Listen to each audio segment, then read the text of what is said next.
ये वृत्तासुर पिछले जन्म में चित्रकेतु नाम का राजा था। इसकी बहुत पत्नियां थी पर कोई संतान नहीं हो रही थी। संतान के लिए इसने नारद जी से संतों से कहा, महाराज हमें पुत्र चाहिए। संतों ने कहा तेरी किस्मत में नहीं है। तो माथा पटकने लगे, चाहिए मतलब चाहिए। अंगिरा ऋषि ने फल दे दिया, पत्नी को खिलाओ बेटा होगा। संत कृपा होती ही ऐसी है, असंभव को संभव कर देते हैं। हाँ, इसलिए कहता हूं संतों के ब्राह्मणों के चरणों में प्रणाम करते रहो। क्या होगा, क्या होगा? ब्राह्मणों के चरणों में प्रणाम करोगे, संतों के चरणों में प्रणाम करोगे तो ब्राह्मण और संत एक ही आशीर्वाद देते हैं, भगवान खूब सुखी रखें, खूब लंबी आयु दें, खूब दीर्घ जीवी बनावें। आपकी मृत्यु भी ब्राह्मण और संतों के आशीर्वाद से टल जाती है। इसका उदाहरण मार्कंडेय जी, इतिहास के पन्नों में दर्ज है, शास्त्र इसका प्रमाण देते हैं। मार्कंडेय जी की उम्र केवल 4 साल की थी। क्या थी? जब इनका जन्म हुआ तो इनके पिता बहुत बड़े ज्योतिषी थे, बहुत पावरफुल, ऊंची क्वालिटी के। इन्होंने हिसाब किताब लगाया और मार्कंडेय जी के इनके पिता के कोई संतान नहीं होने वाली थी। मार्कंडेय जी के पिता ने जिद की कि हमें भगवान बेटा दो, आपके बड़े भगत हैं, बेटा दो। बेटा भगवान ने दे दिया, पर भगवान ने कहा देख मैं दे तो रहा हूं पर 4 साल का रहेगा बस। हाँ हाँ, 2 बाद में देखेंगे। 4 साल की उम्र थी मार्कंडेय जी की। अब जब इस बच्चे का जन्म हुआ तो इनके पिता बड़े बड़े साधुओं के पास, ब्राह्मणों के पास, भैया बच्चे की उम्र बड़ी कम है, उपाय बताओ, क्या करें क्या करें क्या करें, क्या बताओ बताओ बताओ। तब ऋषि मुनि कहा करते कि साधु मिले, वो कहते जाओ जितने ब्राह्मण मिल जाएं, जितने साधु जन मिल जाएं, सबके चरणों में से डाल देना, सबके चरणों में ये पड़ेंगे तो।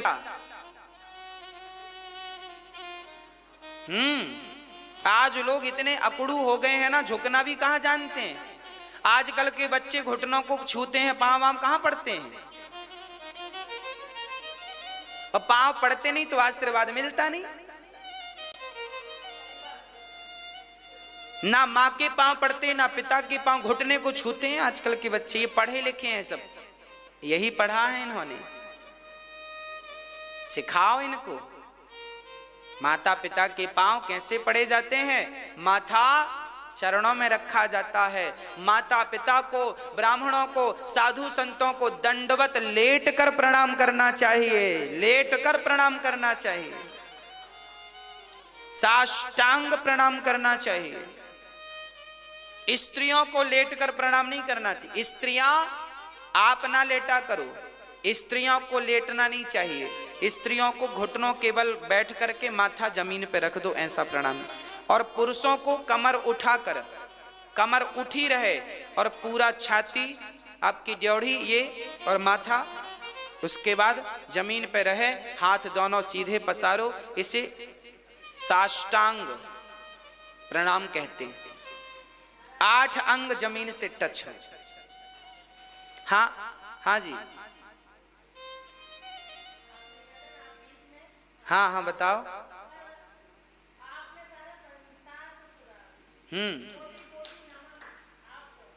ठीक है, धन्यवाद आपका।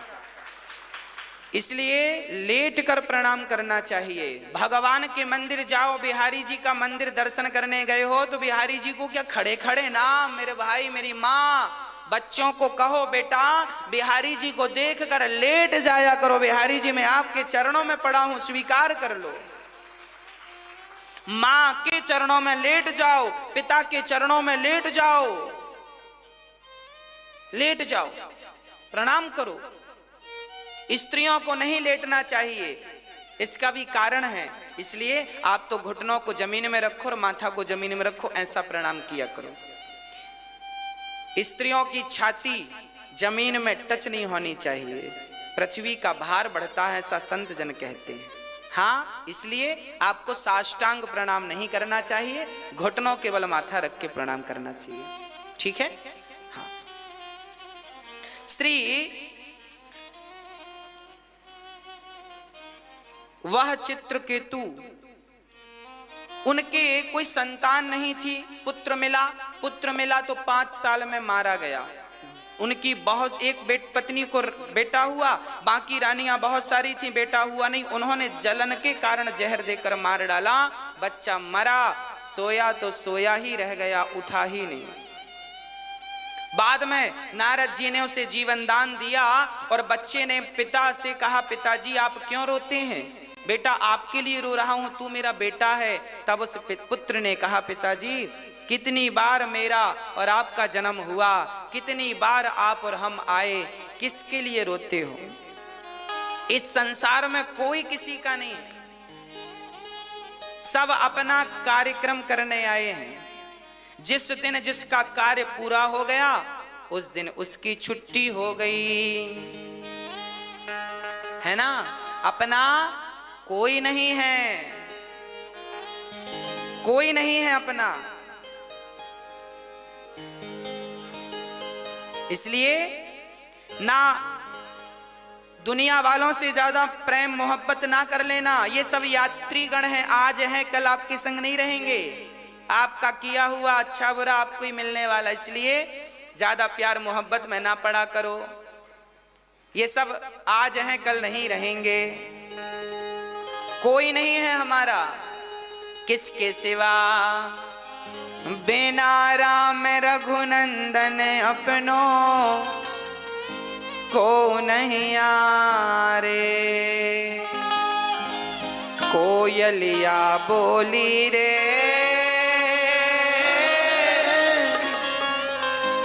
आमवा की डाल अपनो। कबीरदास जी का यह भजन है और कबीरदास जी की भाषा बड़ी अलग है। कबीरदास जी कहते हैं आम की डाल, आम का पेड़, उसकी डाल पर एक कोयल बैठी है और वो कोयलिया कह रही है। क्या कह रही है कोयलिया? कोयलिया बोली रे बिहार में बैठकर, ये भजन लिखा है बिहार। कबीरदास जी बिहार गए तो वहां लिखे भजन, क्योंकि कोयलिया, बिहार के लोग गाड़ी को गड़िया बोलते हैं। गाड़ी को गड़िया लाओ, कोयल को कोयलिया। तो कबीरदास जी महाराज जो हैं बिहार गए और वहां की भाषा सीखी और उस भाषा में बढ़िया भजन लिखा। धर्म पर अत्याचार हुआ है, हानि हुई है, तब तब भगवान को अवतार लेना पड़ा। प्रहलाद के लिए, प्रहलाद पर बड़ा अत्याचार किया हिरण्यकश्यपु ने, आग पर जलाया पर होलिका ही मारी गई, बाल भी बांका ना हो सका। बस एक बात याद रखो कि प्रहलाद जैसा, प्रहलाद जी एक काम करते थे, केवल उनका नाम पर दृढ़ विश्वास था। उन्हें ये पता था कि मेरे नारायण मेरा बाल भी बांका नहीं होने देंगे। इस विश्वास से वो नाम जपते थे तो आग भी शीतल हो जाती थी और सांप जो जहर से युक्त होते थे वो भी उनके फैन हो जाते थे, दोस्त बन जाते थे। जहर दिया हिरण्यकश्यपु ने पर प्रहलाद का बाल भी बांका नहीं हुआ। याद रखिएगा, जब भगवान मारेंगे आपको और हमें तो कोई बचा नहीं सकता, और जब भगवान बचाएंगे हमें और आपको तो कोई मार नहीं सकता। बस प्रहलाद पर उनके पिता ने लाख अत्याचार किए पर प्रहलाद का बाल भी बांका नहीं हुआ। प्रहलाद जी जब पढ़ने गए तो इनके गुरु पुत्रों ने पूछा, आपको ये विद्या आई कहाँ से, आप तो भक्ति कहाँ से सीखे? तब इन्होंने कहा, मेरी माँ जब गर्भवती थी, मैं गर्भ में थी, तब मेरे पिता तपस्या करने गए, तब इंद्र मेरी माँ को हरण करके ले गए और नारद जी ने अपने पास रखा, रोज कथा सुनाते थे। मैं पेट में बैठकर सुनता था, माँ सब भूल गई पर नारद जी का दिया हुआ ज्ञान मैं भूला नहीं। प्रहलाद जी कहते हैं अपने मित्रों से कि मेरे असली गुरु नारद जी हैं, जिन्होंने मुझे गर्भ में ही ज्ञान दे दिया था। कई लोग कहते हैं ना, हम पेट से थोड़ी सीख कर आए हैं, पर आपको बता दें कि कुछ चीजें पेट से ही सीख कर आते हैं। संस्कार बच्चों को जन्म के बाद नहीं, जब माँ गर्भवती होती है तब से बच्चों में संस्कार के बीज बोने शुरू कर देने चाहिए। माता पिता सत्य बोलेंगे तो बच्चे पर सत्य का प्रभाव पड़ेगा, भक्ति करेंगे तो भक्ति का प्रभाव पड़े। जैसा आचरण माँ बाप करेंगे उस समय, या माँ बाप जैसा, देखो कांटे बबूल का बीज कहीं भी लगाओ, जब उसका फल निकलेगा तो उसमें क्या आएंगे? कांटे।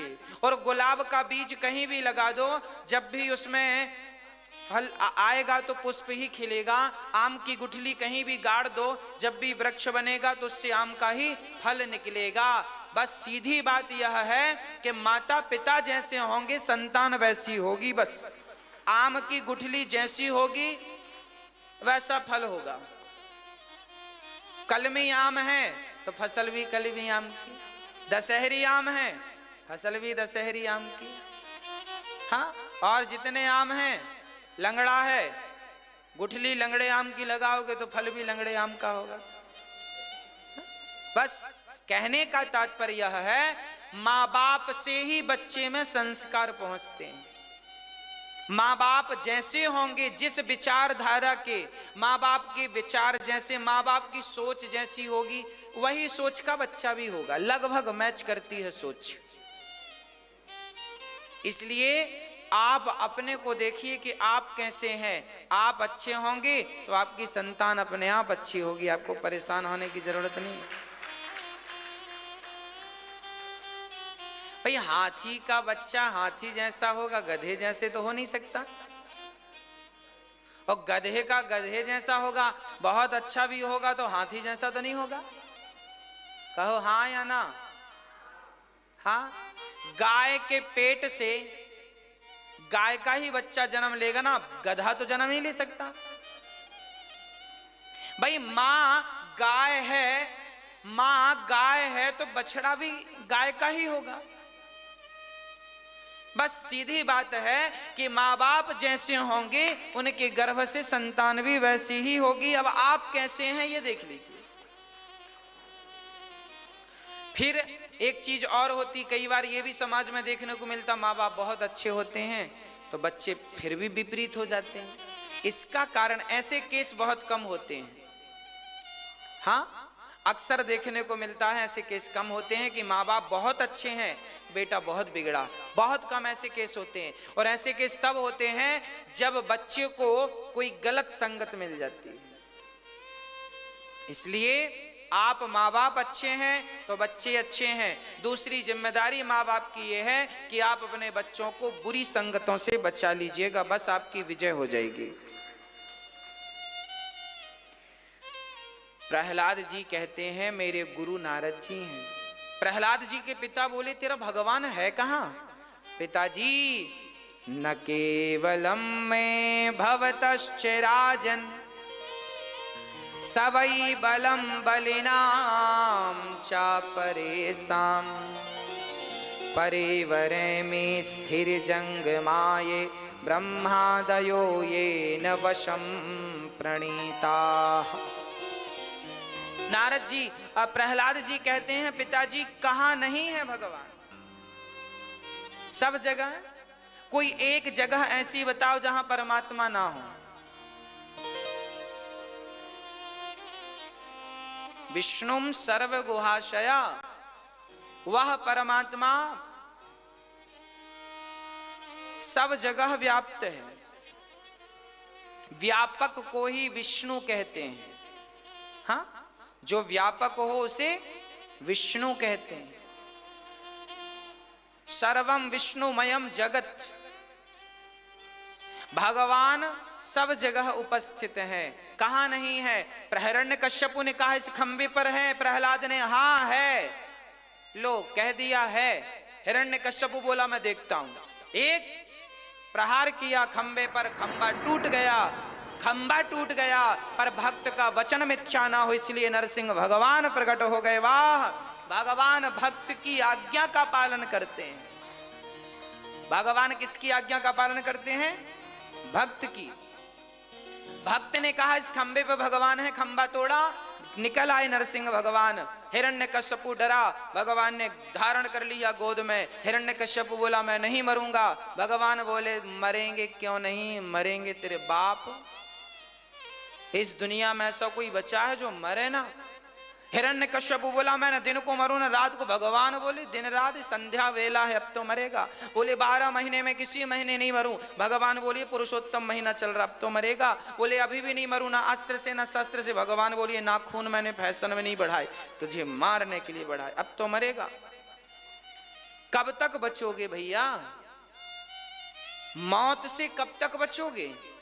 इसलिए मौत आनी है, तैयार रहो।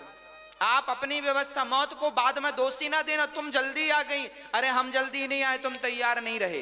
भाई क्यों नहीं तैयार हुए, तैयार रहा करो, रोज तैयार रहा करो, तैयारी किया करो, भगवान का नाम लिया करो, अपने हाथ से अच्छे काम किया करो। मौत आएगी तो चले जाना पड़ेगा। वो परेशान होते हैं जिनकी तैयारियां नहीं होती। हिरण्यकश्यपु तैयार नहीं था। अच्छा वो मरने को तैयार नहीं था। अच्छा मरने को तैयार कौन होता है बताओ। बूढ़ा आदमी भी कहता हम ना मरे। मरने को कोई तैयार नहीं है, पर मौत सबकी आनी है, ये निश्चित है। हिरण्यकश्यपु मारे गए। भगवान ने, प्रहलाद जी ने भगवान की स्तुति की, सब डर गए, पर प्रहलाद जी वैसे ही स्तुति की जैसे शेर से सब डरते हैं, पर शेर का बच्चा शेर से नहीं डरता। ऐसे भगवान के स्वरूप को देखकर सब डर गए, पर प्रहलाद तो उनके ही बच्चे थे, वो कैसे डरते। उन्होंने स्तुति की। ब्रह्मादयः सुरगणा मुनयोऽथ सिद्धाः सत्त्वैकतानमतयो वचसां प्रवाहयेः नाराधितुं पुरुगुणैरधुनापि विप्रुः किं तोष्टुमर्हति समे हरिरुग्रजाते। प्रहलाद जी भगवान की स्तुति करके उन्हें प्रसन्न करते हैं। प्रिय भक्तों, आप अपने मोबाइल के YouTube पर आगे की कथा देखिएगा, कृष्ण जन्मोत्सव। मोबाइल पर आप अनिरुद्धाचार्य जी YouTube पर डालो, कथा सुनने को मिलेगी, क्योंकि टीवी से कट जाएगी 5 मिनट बाद। श्री सुखदेव भगवान कहते हैं राजन, एक बार भगवान ने प्रहलाद के लिए नरसिंह अवतार लिया, तो एक बार हाथी का पांव मगर ने पकड़ लिया था, जिसको बचाने के लिए भगवान ने हरि अवतार धारण किया और मगर का उद्धार किया, हाथी की रक्षा की। भगवान केवल इंसानों की पुकार नहीं, अरे कोई जीव जंतु जानवर भी भगवान को पुकारे तो एवं व्यवसितो बुद्धिया, अपनी बुद्धि के अनुसार उसने पुकारा। क्या पुकारा? ओम नमो भगवते तस्मै यद एतच्चिदात्मिकं पुरुषायादिबीजाय परेशायाभिधीमहि। हे प्रभु मेरी रक्षा कीजिए। भगवान ने हाथी की रक्षा की। हाथी को भगवान ने निकाला, मगर का सिर काटा और हाथी मरते समय कमल का पुष्प उसने चढ़ा दिया। मरते समय क्या चढ़ा दिया उसने? कमल का, कमल के पुष्प को कहते हैं, पुष्प को कहते हैं सुमन। हाथी ने अपने सूंड से कमल का पुष्प चढ़ाया, अर्थात मरने के पहले उसने पुष्प नहीं, अपने मन को भगवान के चरणों में समर्पित कर दिया। और जब तक मन समर्पित नहीं होगा, पुष्प बनकर, निर्मल बनकर, तब तक भगवत प्राप्ति संभव नहीं है। इसलिए भगवान के चरणों में क्या चढ़ाना चाहिए? मन। मन। अच्छा भगवान के पास सब कुछ है, पता है भगवान के पास मन नहीं है। मनश्चक्रे, भगवान के पास सब कुछ है, आंख है, कान है, सब कुछ है, भगवान का मन नहीं है। भगवान किसके मन से देखते हैं? आपके मन से। किसके मन से? भगवान के पास मन नहीं है। सोना चांदी हीरा मोती भगवान को मत दिया करो, इनकी कमी नहीं है उनके पास। उनके पास सब कुछ है, केवल मन नहीं। इसलिए अपना मन भगवान को दे दो, भगवान बहुत प्रसन्न हो जाएंगे। मुझे वो दिया है जो मेरे पास नहीं था। इसलिए मन लगाया करो भगवान में। एक बार समुद्र मंथन के लिए भगवान ने कच्छप, धनवंतरी, मोहिनी अवतार धारण किया। राजा बलि के यहाँ बामन बनकर पहुंचे, 3 पग भूमि में सब नाप कर राजा बलि को पाताल का राजा बनाया है। आगामी मनवंतर में राजा बलि को भगवान इंद्र बनाएंगे। एक बार ठाकुर जी ने मत्स्य अवतार धारण किया है और उन्होंने मत्स्य बनकर हयग्रीव नाम के दैत्य को मारा है। अब मैं आपको राम जन्मोत्सव की ओर ले चलूं, फिर कृष्ण जन्मोत्सव का दर्शन कराऊं। आप YouTube पर आगे की कथा सुनिएगा, जो टीवी के भक्त हैं वो। भगवान नारायण के पुत्र ब्रह्मा, ब्रह्मा जी के मरीचि, इन्हीं के वंश में राजा नभग, नभग के नाभाग, नाभाग के अम्बरीश, खटवांग, इन्हीं के वंश में सगर हुए, जिनके वंश में भगीरथ जी हुए, जिन्होंने गंगा जी को प्रकट किया और अपने पूर्वजों का उद्धार कराया। बोलिए गंगा मैया की जय। भगीरथ जी राम के पूर्वज हैं। फिर इन्हीं के वंश में खटवांग, खटवांग के पुत्र दीर्घबाहु, दीर्घबाहु के पुत्र रघु, रघु के पुत्र अज, अज के पुत्र दशरथ। दशरथ जी का बुढ़ापा आ गया पर संतान नहीं थी, परंतु भगवत कृपा से, गुरु कृपा से इनके घर 4 संतान भई। यज्ञ करने से, खीर खाने से 4 संतान राम, लक्ष्मण, भरत, शत्रुघ्न हुए।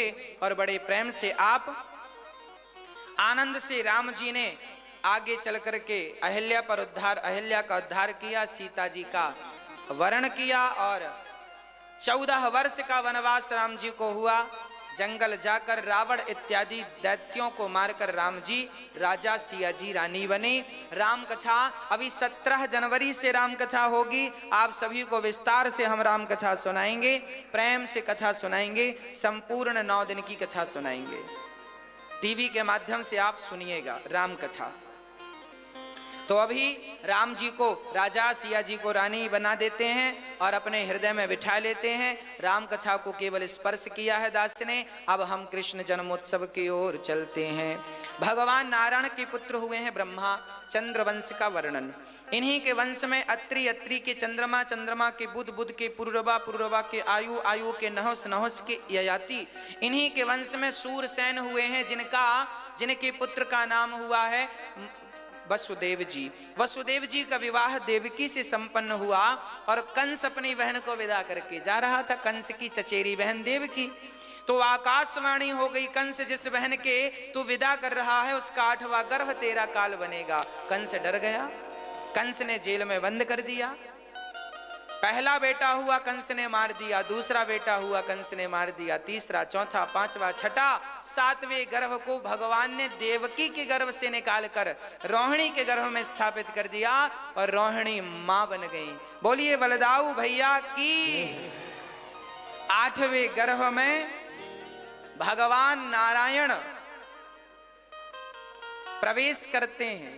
अब आप कहेंगे भगवान गर्भ में चले गए। हाँ, देखो भगवान सर्वत्र होते हैं।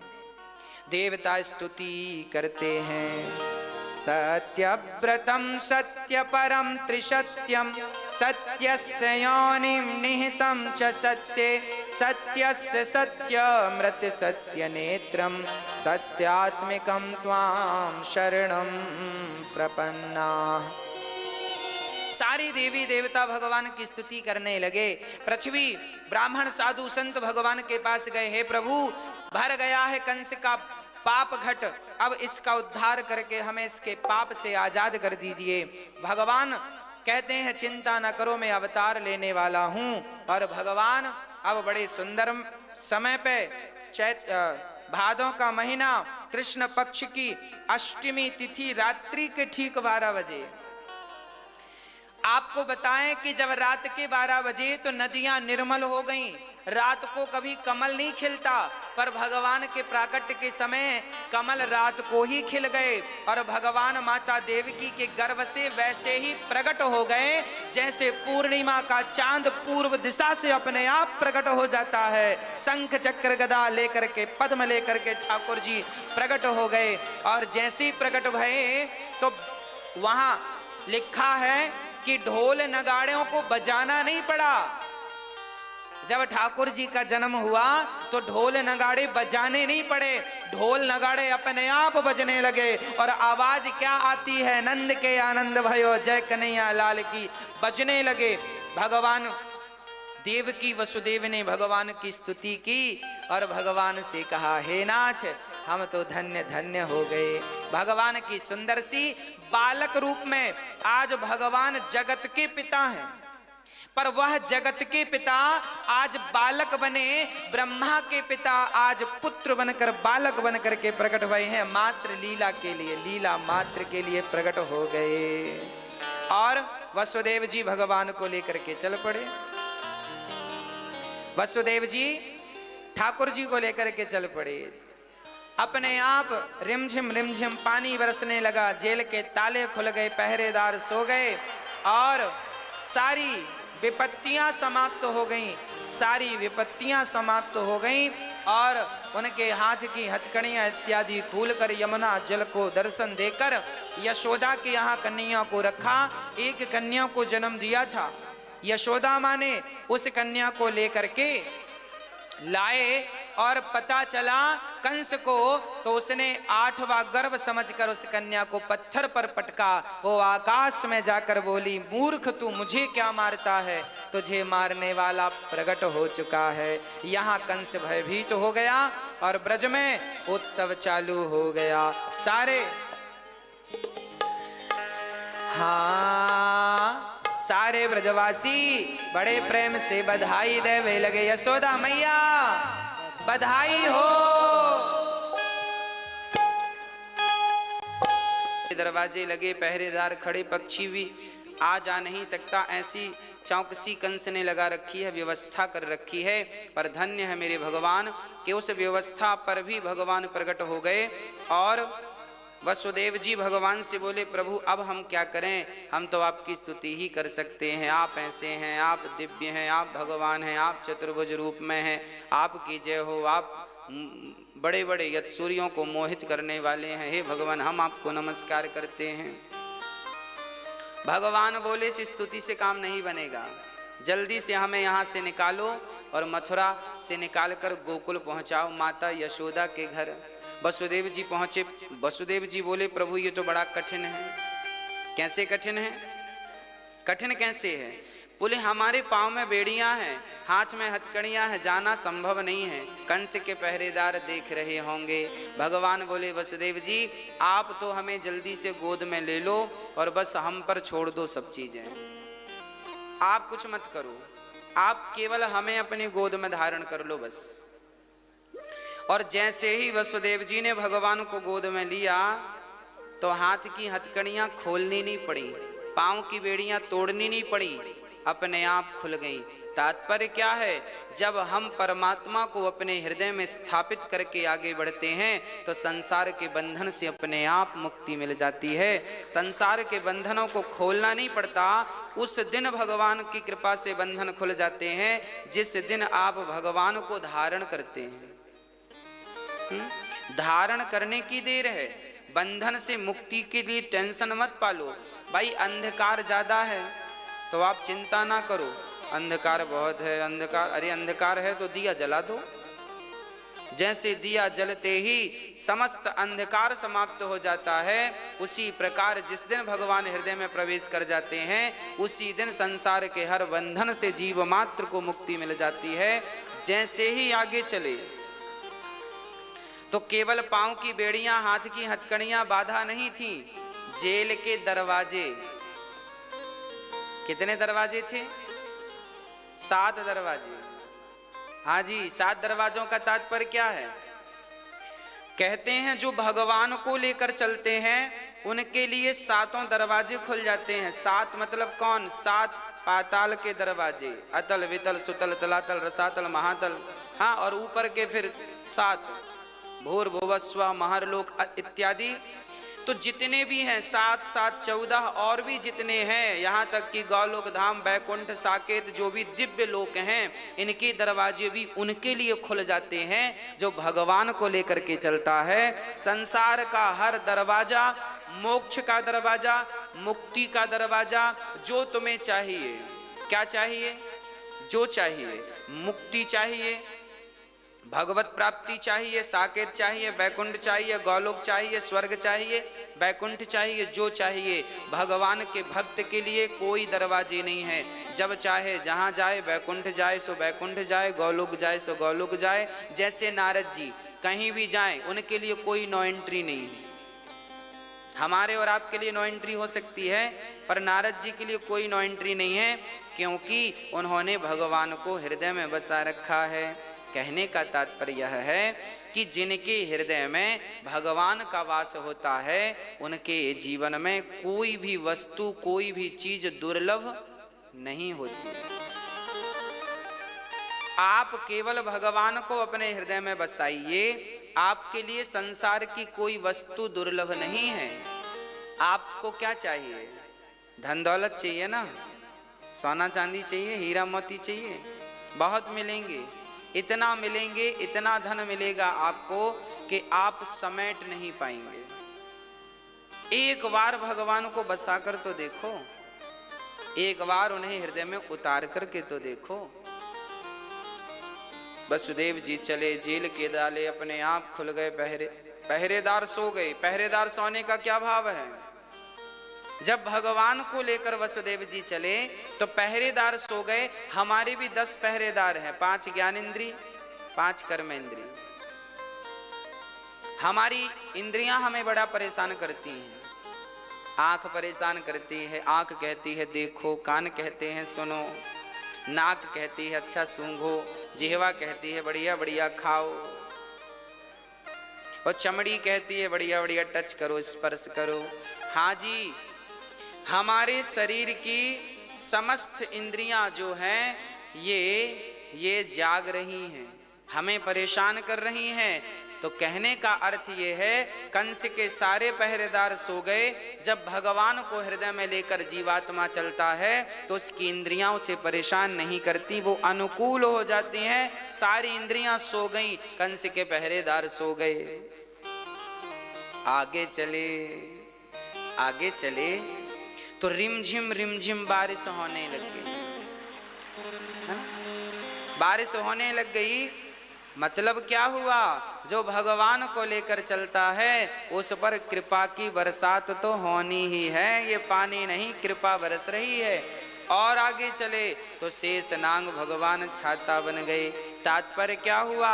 जो भगवान को लेकर चलते हैं तो काल, जो नाग होता है, सर्प होता है, वो काल अव्याल मुखग्रास, काल का स्वरूप होता है। तो काल भी उनके सहायक हो जाते हैं जो भगवान को लेकर चलते हैं। छाया बन के चलने लगे शेषनाग भगवान। तो भगवान को धारण करने के करोड़ों फायदे हैं। इसलिए कहता हूं, भीतर से साफ सफाई करना शुरू कर देना, सारा कचरा हटा देना, समस्त कचरा हटा करके और बढ़िया निर्मल कर लेना। भगवान जब प्रकट होते हैं ना तो साफ सफाई देखते हैं। कहाँ साफ सफाई है? निर्मल मन जन सो मोहि पावा, मोहि कपट छल छेद्र न भावा। तो भगवान को बड़ा प्रेम पसंद है, साफ सफाई बड़ी पसंद है। साफ सफाई कमरे में ना हो चलेगी, पर हृदय के भीतर, मन में तो अंदर तो साफ सफाई होनी चाहिए। इसलिए भगवान के लिए साफ सफाई करना जरूरी है। साफ सुथरा मन हो, साफ सुथरे विचार हो, तब तो फिर होगा क्या? नंद बाबा के विचार साफ सुथरे थे, माँ यशोदा के विचार साफ सुथरे थे, तो भगवान मथुरा में पैदा हो भी गए। तो पहुंच कहाँ गए? गोकुल पहुंच गए। पहाड़ में पानी गिरे तो वो पानी भले पहाड़ में बरस रहा हो, पर वो पहुंचेगा कहाँ? पहाड़ से लुढ़कता हुआ वो वहां पहुंचेगा जहां गहराई है, तालाब है, नदी है, वहां पहुंच जाएगा। उसी प्रकार भगवान यदि कंस जैसे अहंकारी की नगरी में प्रवेश कर भी गए हैं, प्रकट हो भी गए हैं, तो भगवान अहंकार के बीच में रहते नहीं हैं। भगवान तो नंद बाबा और यशोदा जैसे प्रेमियों के बीच में रहते हैं, गोप ग्वालों के बीच में रहना पसंद करते हैं। क्यों? क्योंकि भगवान को प्रेम पसंद है। हाँ, भगवान को प्रेम पसंद है, राम ही केवल प्रेम प्यारा। इसलिए भगवान मथुरा से गोकुल आए, सारे ब्रज में उत्सव होने लगा। मैया बधाई हो, मैया बधाई। सारे लोग बधाई देने लगे, खूब बधाई गई, खूब आनंद से बधाई पर बधाई गाने लग गए।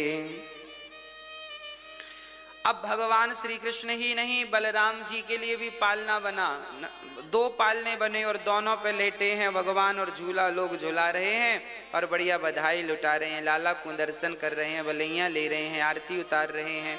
बड़ो सुंदर बुढ़ापे में रबड़ी सी रात में तैने लड़ुआ सुलाला जायो है यशोदा। अब सारे ब्रज में उत्सव चल रहा है, आनंद की लहर चल रही है, खूब उत्सव, खूब आनंद चल रहा है। अभी उत्सव चल ही रहा था कि मौसी जी आ गई, पूतना मौसी। पूतना लोक बालघिनी राक्षसी रुधिरासना, जिघांसया पहरये स्तनं दत्वाप सद्गतिम्।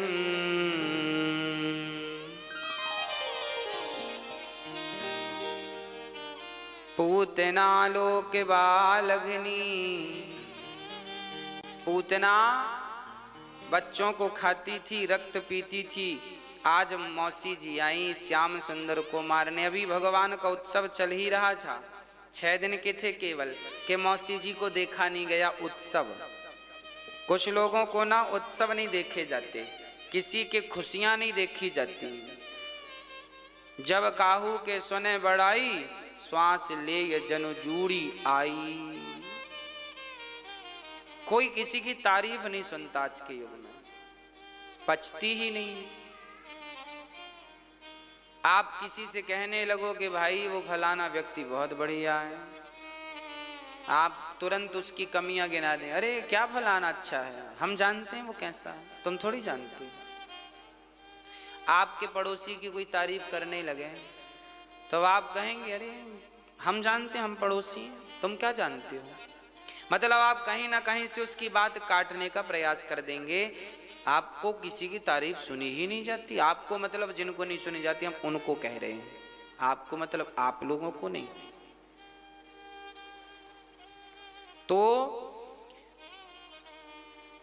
पूतना मौसी को भी देखा नहीं गया कि उत्सव क्यों चल रहा। कंस ने पठा दिया, जाओ छोटे छोटे बच्चे जितने पैदा भये हैं, क्योंकि योग माया ने कहा है कि तुम जिसको मारना चाहते हो वो तो प्रकट हो चुका है। कंस को लगा कहाँ प्रकट हुआ, चलो हमारे क्षेत्र में प्रकट हुआ होगा। चल पड़े कंस की मौसी, कंस की जो बकासुर की बहन थी, कंस की मंत्री थी, ऊंचे पद पर थी पूतना मौसी।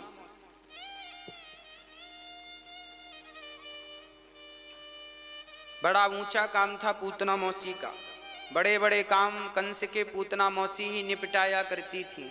आज चली है पूतना मौसी, पर पूतना से गलती हो गई। गलती क्या हो गई, पूतना ने तन को सजा लिया।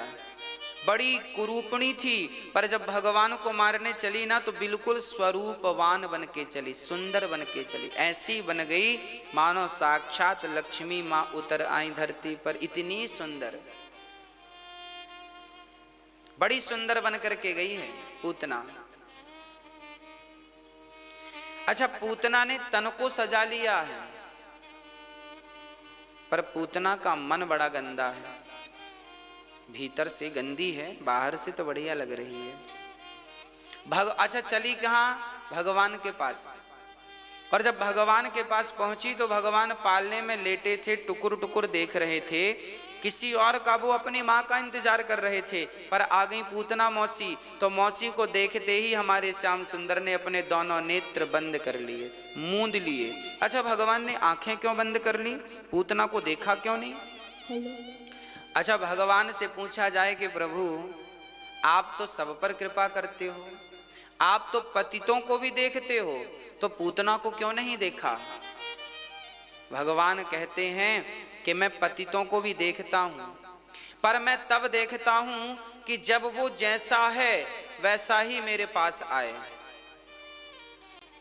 तात्पर्य समझ रहे हैं, आप जैसे हैं वैसे ही भगवान के पास जाया करो। आप भीतर से कुछ और हैं, और बाहर से कुछ और बन के जा रहे हैं तो भगवान तो फिर नेत्र बंद कर लेंगे, नहीं हम तुम्हें देखना ही पसंद नहीं करेंगे, क्योंकि तुम्हारा तन तो सुंदर है, मन में कचरा भर रखा है। भगवान कहते हैं मौसी ने यही गलती की, पूतना ने तन को तो सजाया है पर मन को नहीं सजाया, और जिन्होंने तन को सजा रखा है और मन को नहीं सजाया, ऐसों को मैं देखना पसंद नहीं करता, इसलिए नेत्रों को ही बंद कर लिया। तुम जैसों को हम क्या देखें, क्योंकि तुम्हारे भीतर तो कपट भरा है। कपट किसे कहते हैं? कपट किसे कहते हैं?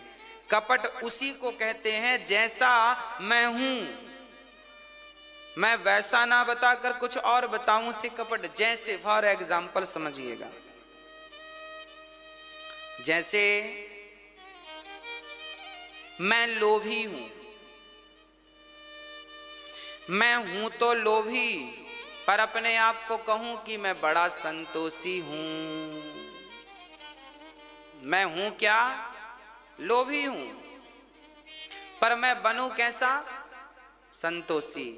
तो ये कपट हो गया कि मेरे भीतर तो लोभ है और मैं आप सबके सामने संतोषी बना बैठा हूं, यही तो कपट है। भगवान कहते हैं इन कपटियों को मैं देखना भी पसंद नहीं करता, यही कपट है। निर्मल मन जन सो मोहि पावा, मोहि कपट, पहली शर्त ही है कपट। क्या नहीं चाहिए मुझे? कपट नहीं चाहिए। कपट क्या है? आप लोग कपटी हो कि नहीं? हाँ या ना? कपटी कौन है? कपटी है शकुनी मामा, कपटी है मंथरा, कपटी है मारीच, कपटी है पूतना, और तो सब ठीक है। हनुमान जी भी कपटी बन करके गए थे राम जी से मिलने। सबसे फर्स्ट बार जब गए तो हनुमान जी ब्राह्मण बन के गए थे राम जी से मिलने, और जब ब्राह्मण बन के गए, राम को पहचाना, ये तो मेरे भगवान हैं, तो पांव में गिर पड़े। राम ने हनुमान जी को उठाया नहीं, क्योंकि हनुमान जी का रूप कपट का था। काहे का रूप था? हनुमान जी थे तो बंदर, पर बन के क्या गए हैं? पंडित जी बन के गए। अंदर कुछ और हो, तुम्हारा स्वरूप कुछ और है, पर बन के कुछ और गए हो। भगवान ने कहा हम नहीं देखेंगे तुम्हारी तरफ, कपटी हो तुम। जब हनुमान जी को लगा कि मैंने गलत किया, मैं भगवान के सामने उनकी परीक्षा लेने खड़ा हूं, तुरंत हनुमान जी अपने वास्तविक रूप में आए, और जब वास्तविक रूप से प्रणाम किया तो मेरे रघुनंदन ने आगे बढ़कर के हृदय से लगा लिया, वाह तुम भले बंदर हो, बंदर हो तो बंदर ही बनकर आना मेरे पास। बंदर हो पर सुंदर बनकर आए हो तो हम तुम्हें स्वीकार नहीं करेंगे। जैसे हो वैसे ही आओ मेरे पास। सच कहूं तो राम ने अपना बाण निकाल लिया था सुग्रीव को मारने के लिए। राम जी ने बाण निकाला किसे मारने के लिए? सुग्रीव को। बाली को तो मार डाला था, अब सुग्रीव का नंबर है। सुग्रीव को क्यों मारना चाहते थे राम जी? क्योंकि सुग्रीव ही सुधि मोरी बिसारी, पावा राजकोषपुर नारी। सुग्रीव 4 महीने तक नारी, जब उनका बाली भाई मरा तो राम जी ने सुग्रीव को राजा बना दिया, और राजा बना तो पत्नी पा गया, पैसा पा गया, राज्य पा गया, तो भगवान को भूल गया। और जब भगवान को भूला, 4 महीने तक राम जी पूरी बरसात एक गुफा में बैठे रहे, कंदमूल फल खाते रहे। ये इतना ऐसे थे सुग्रीव जी के नाश्ते तक को नहीं पूछा कि भगवान आप फल खाएंगे? आप एक सेना लगा देता, एक टुकड़ी भेज देता कि चलो उनका ख्याल रखना। पर सुग्रीव इतना व्यस्त हो गया अपनी पत्नी, अपने परिवार में और अपने राज्य में कि भगवान को भूल ही गया। राम जी ने बाण निकाला, लक्ष्मण आज खैर नहीं है सुग्रीव की। लक्ष्मण बोले राम हनुमान, लक्ष्मण बड़े प्रसन्न भय, चलो गुस्सा आया तो सही राम जी को। अच्छा हाँ प्रभु निकालो बाण, लगाओ धनुष में। राम जी ने फिर बाण रख लिया। लक्ष्मण जी बोले प्रभु निकाला तो था, रख क्यों लिया? बोले लक्ष्मण उसको एक मौका और दो। तो क्या 4 महीने और इंतजार करें? ठंडी बरसात तो गुजर गई, अब पूरी सर्दी और इंतजार कर लें?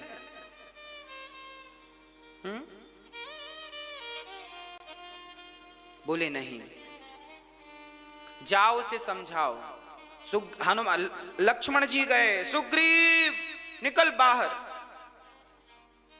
अब सुग्रीव डरते डरते, वो बाण अभी खाली नहीं भय राम की तरकस से, जिस बाण से राम ने बाली को मारा है वो बाण अभी भी उनके तरकस पर है, और अगले बाण पर तेरा नाम लिखा है, तू भी वहीं जाता जहां तेरा भाई गया है। अब जब सुग्रीव ने सुना लक्ष्मण जी गुस्से में है और मार डालेंगे, तो दौड़ा दौड़ा आया। सुग्रीव, हे भगवान लक्ष्मण जी क्षमा करो, चरणों में गिर पड़ा, लौटने लगा। तारा को भेजा, भाभी जी जाओ आप समझाओ। तारा आई, बोले नहीं नहीं नहीं, देवर को मत मारो। पत्नी गिर गई चरणों में, हनुमान जी चरणों में गिर पड़े, सब जामवंत जी गिर पड़े। लक्ष्मण जी क्षमा क्षमा क्षमा, चलो फिर जल्दी। तुरंत जैसे थे सुग्रीव वैसे ही राम के पास गए, और सुग्रीव ने जाकर राम जी से क्या कहा, हे राम मैं कामी हूं, मैं कामी हूं, बंदर हूं ना, बंदर हूं मैं, और मेरे बहुत दिनों बाद मुझे पत्नी मिली, बहुत दिनों बाद मुझे राज्य मिला, मैं उस राज्य के सुख वैभव में आपको भूल गया। हे प्रभु मैं कामी हूं, मैं अपराधी हूं, मुझे क्षमा करो। जब सुग्रीव ने ये कहा कि मैं कामी हूं, तो राम जी को अच्छा लगा कि चलो कम से कम इसने अपनी गलती स्वीकार तो की। कहने का तात्पर्य यह है कि आप जैसे हो वैसे भगवान के पास जाओ तो स्वीकार कर लेंगे भगवान। तुम कितने भी बड़े अपराधी हो तो वैसे ही जाओ जैसे हो, पर तुम हो कामी और कहो अपने आप को कि हम बाल ब्रह्मचारी हैं, हम तो बड़े ब्रह्मचारी हैं, तब भगवान फिर खैर नहीं। भगवान कहेंगे ये इसी को कपट कहते हैं। कपट की परिभाषा ही यही है ना। मेरी माँ इसे क्या कहते हैं, कपट कहते हैं। आप मुख में तो तारीफ करें और पीठ पीछे बुराई करें, इसे क्या कहते हैं, इसे क्या कहते हैं, कपट कहते हैं। और ये कपट भगवान को पसंद नहीं है। कैसे भी करके आप अपने भीतर के कपट को दूर कीजिए। जब तक कपट नहीं मिटेगा तब तक भगवत प्राप्ति संभव ही नहीं। इसलिए निर्मल मन जन सो मोहि पावा, मोहि कपट छल छेद्र न भावा। राम ही केवल प्रेम प्यारा, जान ले जो जान निहारा। मिलहि न रघुपति बिनु अनुरागा, किए जोग जप ज्ञान विरागा।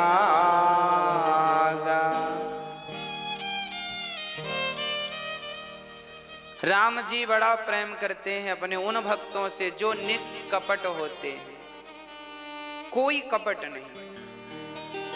पूतना मौसी को देखकर भगवान ने नेत्र इसलिए बंद कर लिए क्योंकि पूतना के भीतर कपट था, और जिनके भीतर कपट होता